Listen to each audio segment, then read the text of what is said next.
This is K.M. Weiland, and you are listening to the 299th episode of the Helping Writers Become Authors podcast. Pretty much everything with my work in progress Wayfarer has progressed at a slow and steady pace, to put it mildly.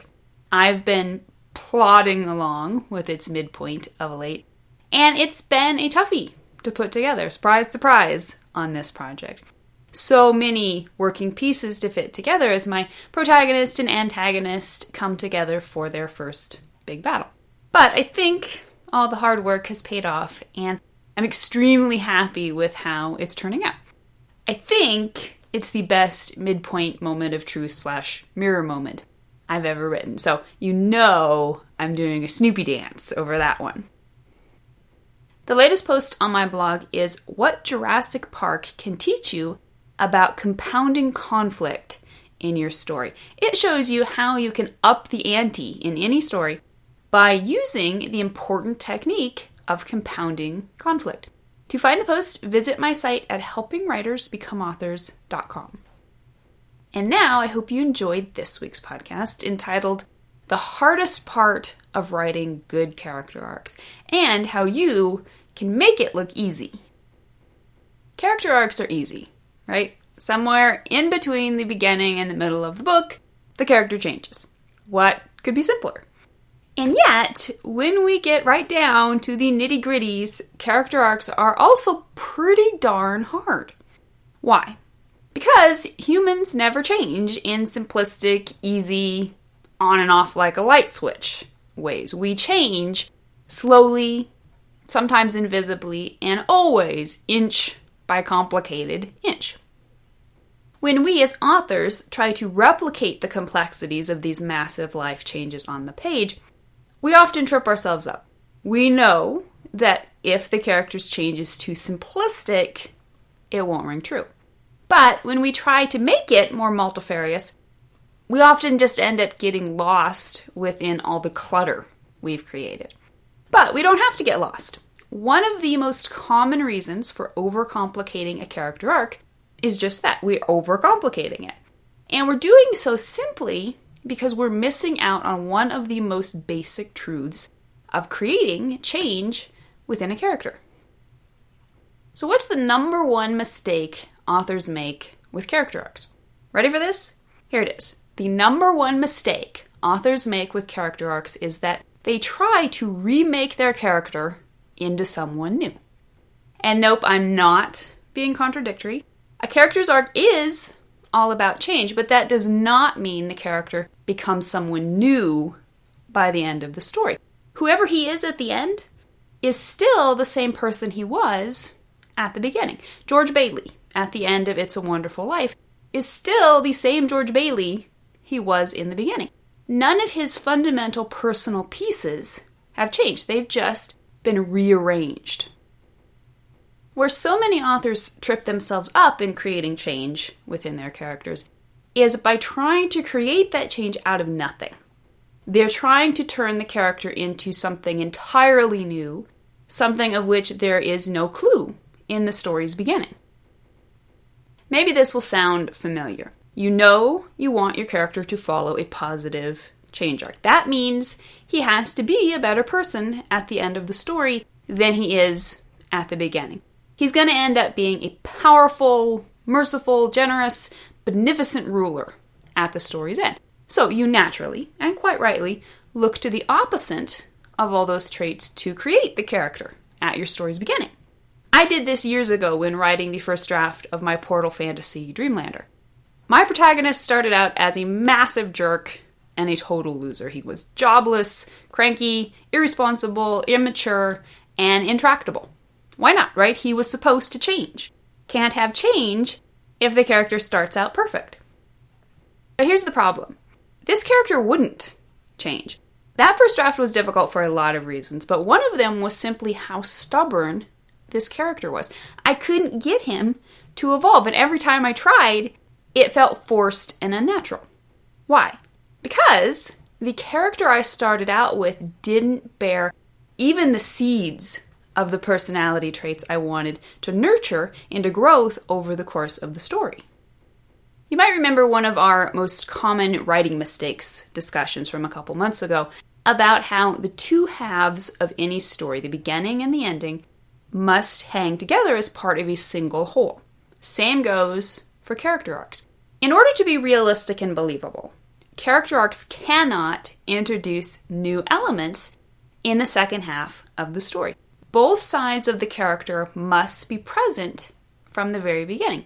If your protagonist is going to end the story by giving away his fortune to those more needy than himself, as does Mr. Deeds in Frank Capra's classic Mr. Deeds Goes to Town, then that generosity needs to be latent in the character from the very beginning.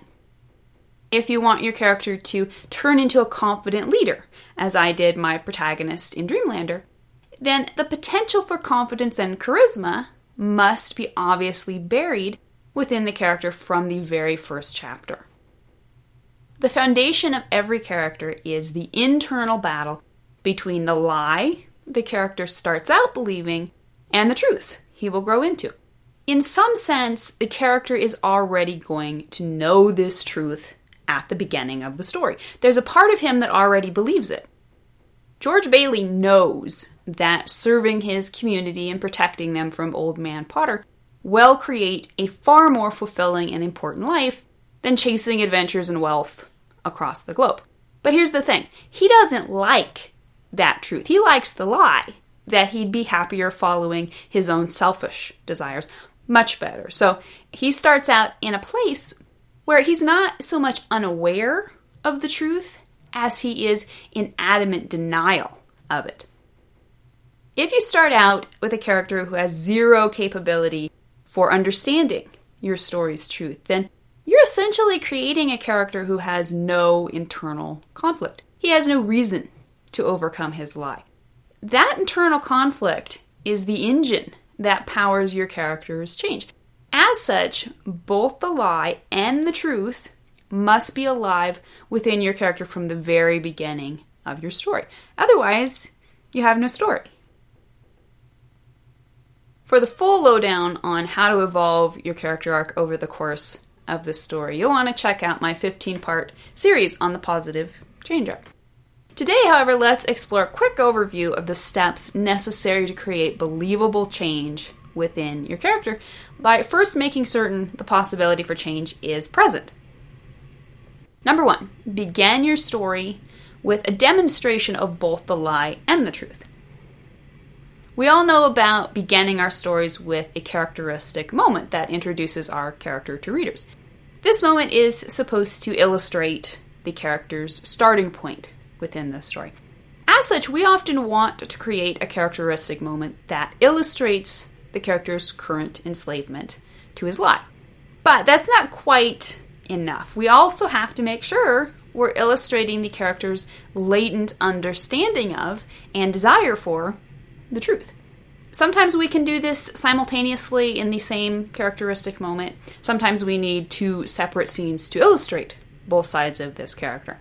The important thing is to make certain you're foreshadowing the character's change and showing readers the character's potential for growing into a truth-driven person.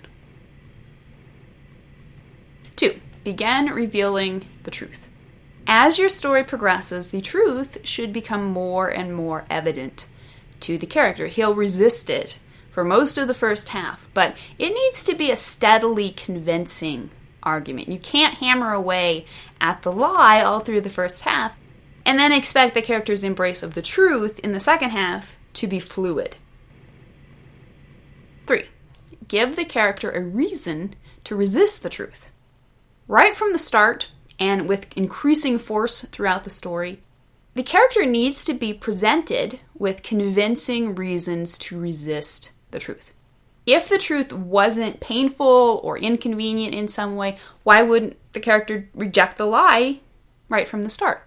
Just like Senator Jeff Smith in Capra's Mr. Smith Goes to Washington, there needs to be a compelling reason for a character to want to cling to innocence and ignorance in the face of corruption.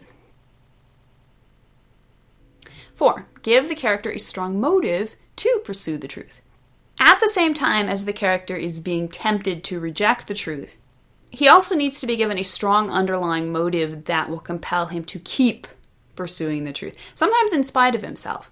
Despite everyone's arguments that he could do more good for his state by bending to the political machine, there's a part of Jeff Smith, the part that believed the truth from the beginning, that can't help returning time and again to his truth that the lost causes are the only ones worth fighting for. 5. Realize your character's arc is an awakening. Character arcs aren't about change so much, per se, as they are about awakening. I've been using examples from Frank Capra's classic movies throughout this podcast. In the marvelous documentary Frank Capra's American Dream, director and producer Marshall Herskovitz offers commentary on how Capra's masterful presentation of his character's awakenings was the key to why his stories remain so compelling.